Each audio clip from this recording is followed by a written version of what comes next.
Hello, welcome to Stationary Object. I'm one of your hosts, Jonathan Hunter. I'm the other host, Jacob Adams. And this week, our object, as you can see, is the DVD case for Paul Blart Mall Cop 2 Blart Rides Again. I know what you're thinking. No, this is not an ad campaign for Paul Blart Mall Cop 2. We're not receiving any kickbacks from Paul Blart Mall Cop 2. Kevin James is not sponsoring this episode in any way. This is just an object that we own. We can't confirm that he is sponsoring the episode.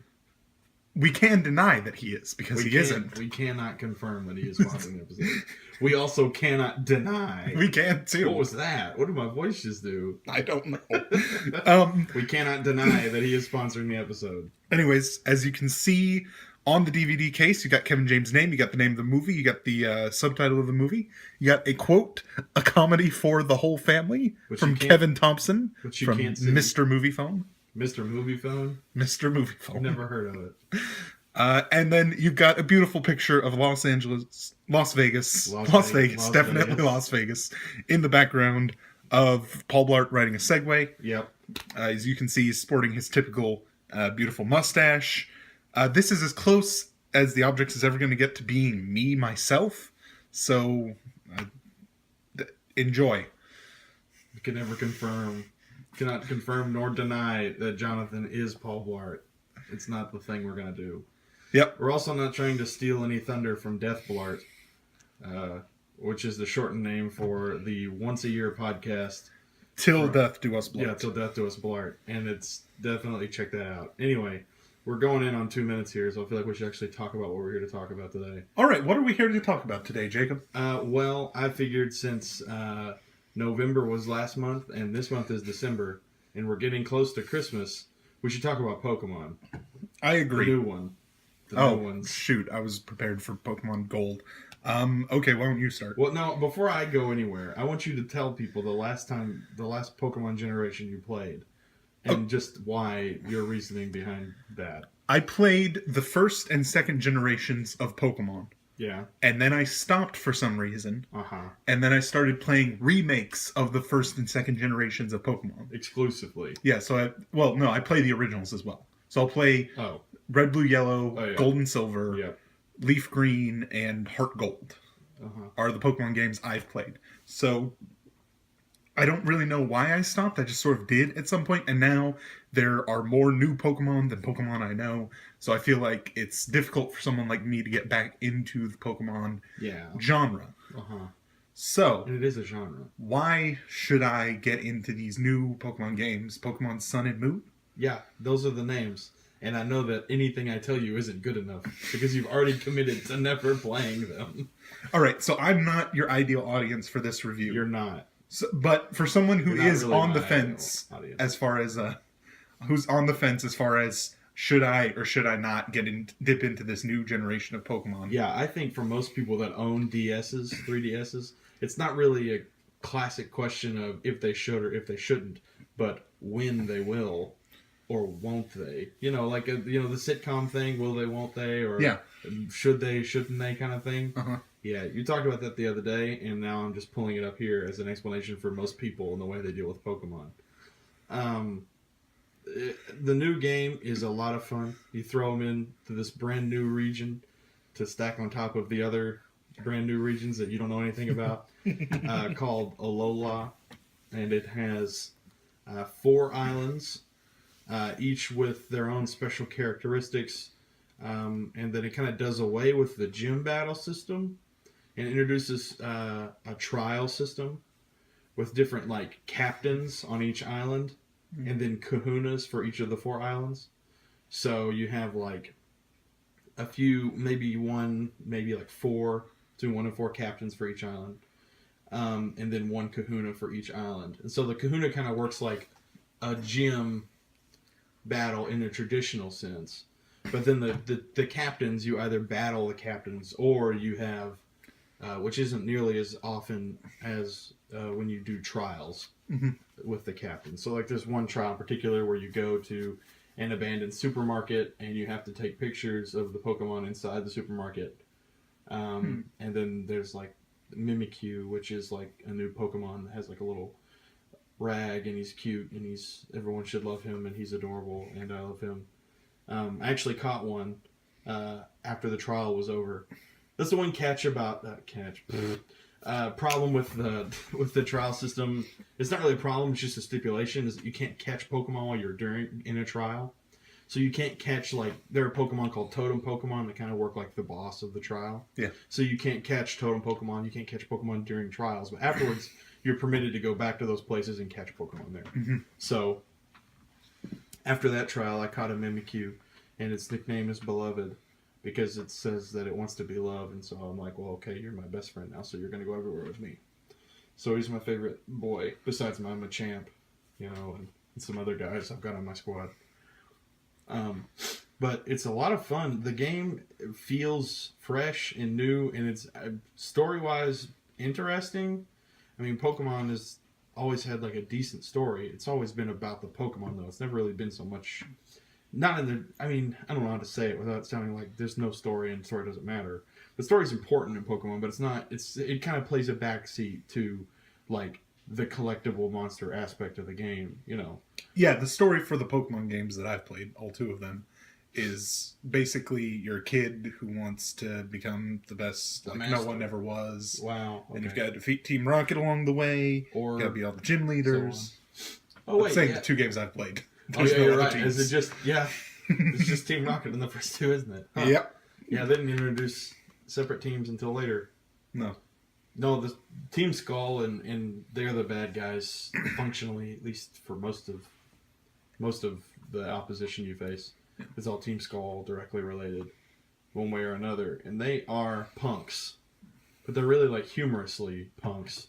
Like they like do lots of like arm motions and say really stupid stuff.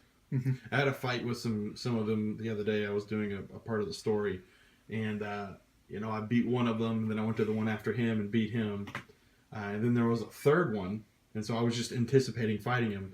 He was looking to the right, so I'm like, well, there's no need to like walk in front of him so that he notices me. I'm just gonna go talk to him because I'm not afraid of like fighting these guys because my Pokemon can handle it, whatever.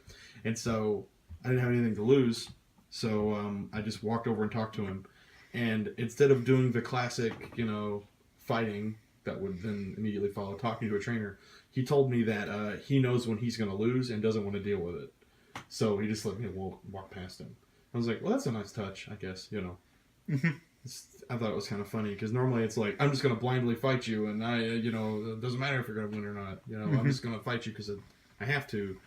And it's nice to see even something that's just totally written into the game. That's pretty interesting like that. It's kind of funny. But I don't know.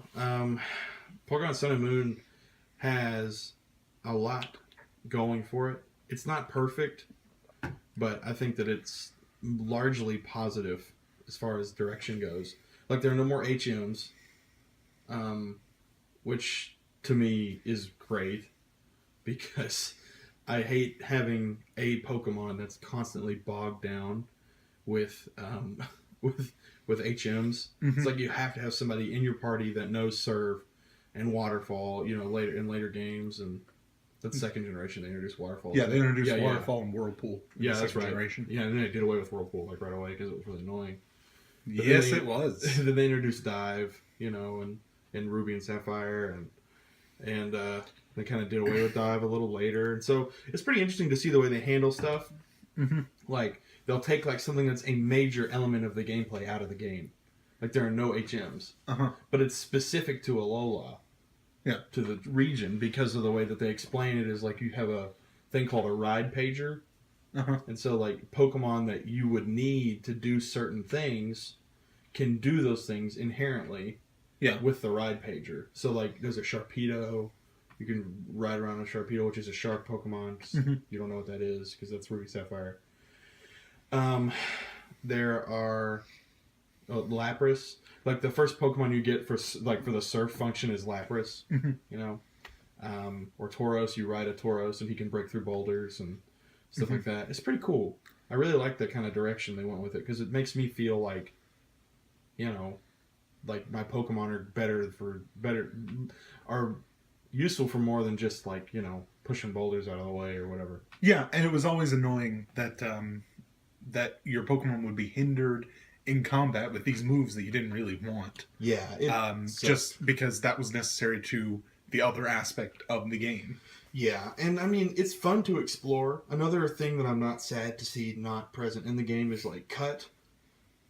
You know, which it's like, well, I mean, it's like a useless move in the sense it's like unless you use it, you know, in combat, like there's not really a need for you to, you know, unless there's a tree in the way. Like that Pokemon that learns cut is like useless until you like go to the Elite Four and you're on Victory Road and there's like that one tree that there's like a TM behind it, or whatever. Mm-hmm. So without things like that, it makes the game more fluid and more fun, and you know, it makes you feel more like, you know, Pokemon are like a part of life in the games. And Alola, the people make a big push to like show people that like they live with Pokemon and they love Pokemon. Mm-hmm. So everything they do is like, you know, involved with them. Yeah. There are also a whole heckin' lot of Slowpokes. Beautiful. At least at the beginning, like on Mele Mele Island. I'm not sure why I said it like that. I'm sorry, everybody. But on Mele Mele Island and some other islands, like small areas, like there's like Slowpoke sanctuaries.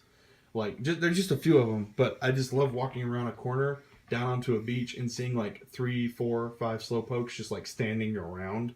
Mm-hmm. And I think that it's hilarious because I love those guys. Because they're so pretty cool fellas. So funny looking, and they look like me. So I have more teeth. That's about the only difference. Okay, so what would you say is the biggest problem with Pokemon Sun and Moon as you've played them so far? Well, I mean, I guess if there's one major problem that I foresee, and it's not really a problem so much as it just kind of makes certain aspects of gameplay obsolete, is that in battle, or after battle, you can basically have your Pokemon, specifically after battle, there's like a Pokemon care aspect where you can like, you know, pet your Pokemon and feed them and like comb their hair, like if there's stuff in it, or like clean them up a little bit, or if they're wet, you can blow dry them, you know, so that they're, you know, not wet anymore, you know. And so they like you more, and so the more they like you, the more likely they are to like not die or not faint from attacks. Mm-hmm. Like they may hang on with 1 HP, or like they might free themselves of paralysis or wake up because they don't want you to be sad or disappointed, you know, stuff like that. And so then you can like after the battle, you can heal, like a Pokemon's paralyzed, you can heal them, and so it's like it kind of takes away the usefulness of like some items in battle. Or outside of battle, I mean. So, like, if a Pokemon's poisoned, there's no need for you to have to go in and even use those items outside of battle, unless you just want to save time. Because you can always just, you know, go to the Pokemon care thing on your menu and, like, heal your Pokemon that are poisoned, you know, and avoid all the problems that come with it. So, you know, that's... Yeah. I mean, for me, that's really the only major problem. It's not even a problem. It's more like a... We've made HMs kind of pointless, but we've also made some items kind of pointless. Yeah. Okay. And even berries, the same thing could be said for them, but you don't really know what berries are because no, they're from Generation 2. Oh, they know are. Berries. No, that's right. Yeah, you're right. But there are way more. Yeah. So, final thoughts. Final thoughts. Where does this Pokemon game rank in the history of Pokemon games for you? Well, I think in my mind, the greatest Pokemon game ever made is Fire Red and Leaf Green. Or are Fire Red and Leaf Green. I never had the opportunity to play Soul Silver and Heart Gold. I want to, but it costs too much money to get hold of them anymore. Yeah. So, in the grand scheme of things, I would rate this up there with Ruby and Sapphire, with just how good it is.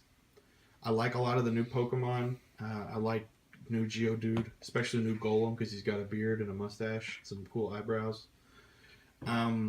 I think that this game has a lot to offer people who are returning to the series, obviously, and is even better for people who are brand new. Because kids, I mean, the learning curve is not very big, and once you get the hang of it, Pokemon is something you always want to talk about, and you're always happy to relate to people with, and have a good time with anyways. So on a scale of, 1 to 10, I'd probably give it like a solid 8. Nice. At least. I like to think my 8's a pretty good 8, because I'm pretty hard on some games. Anyway, I guess I'm going to wrap us up here. So I'm Jacob. I'm Jonathan. And this has been Stationary Object. Thank you for listening. Thanks for watching. Yeah, and that thing, what he said.